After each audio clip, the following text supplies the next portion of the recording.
Hi everyone, it's Miss Sanderson here. Just thought I'd talk you through this quick presentation about what to expect from your English GCSE. I know this is part of your Year 9 options process, and English isn't an option, so it is compulsory for everyone, but I thought it might be helpful to just go through the content and what you can expect, and it might show you how English may complement some of the other options that you do have available. So as I said, English is a compulsory subject at GCSE, and you study two subjects within English. So you get English language and English literature. It's useful to see English as like a stepping stone because through English you gain lots of skills that are transferable to any course that you will apply for when you leave school and any career that you will go on to.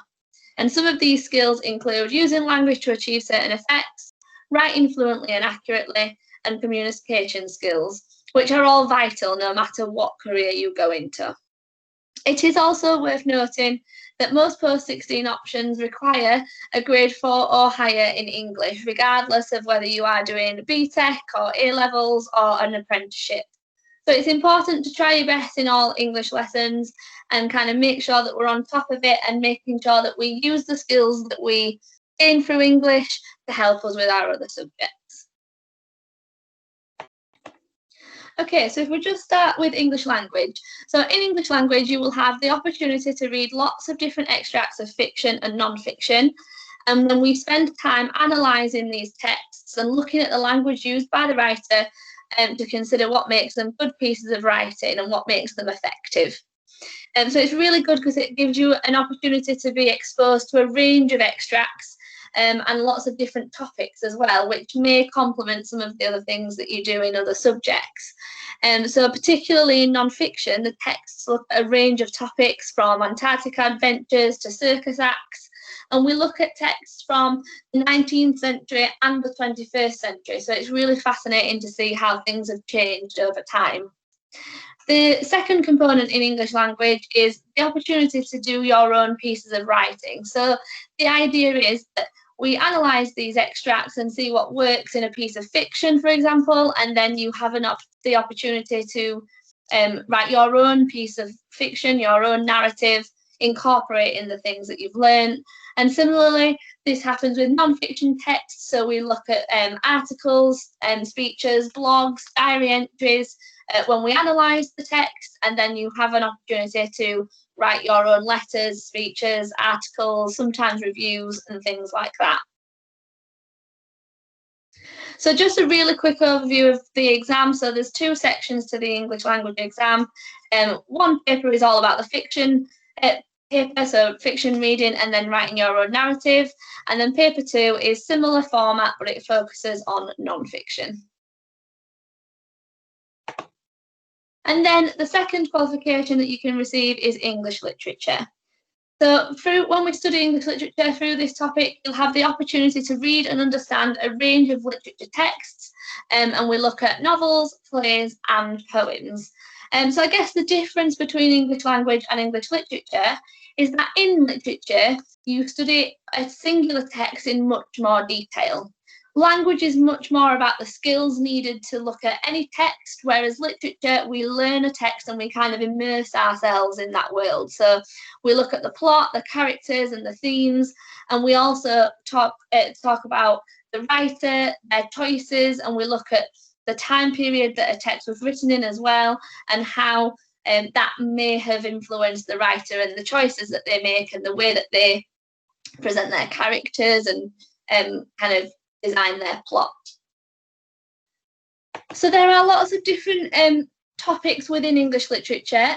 So one of the texts that we study is Macbeth. So this is one of Shakespeare's most famous plays. It's really good. And it follows the plight of an ambitious Scottish Thane who becomes king. So it's a really good place to get your teeth into. There's lots of supernatural. It looks at the idea of masculinity and guilt and power. So it's really, really good and it can generate some really good discussions. Another text that we study is An Inspector Calls, which is a play written in 1946 and set in 1912. So we spend time looking at both those time periods and understanding what life was like, and then that helps us understand the characters and some of their actions a little bit more. And the play follows the Burling family, and they are visited by a police inspector who informs them that they are linked to a death in their local area. So it's a really good play to read as a class, because obviously we get to give out different parts and do it treat it like a play. But it's also brilliant because there's that moment when the penny drops and we kind of realise what's happening. So that's something to look forward to. We also study A Christmas Carol, which is a Christmas classic. I'm sure you may have seen a film version of this at some point, but it is one of Charles Dickens's finest works, and it can be read all year round. The message behind it is relevant no matter what the time of year.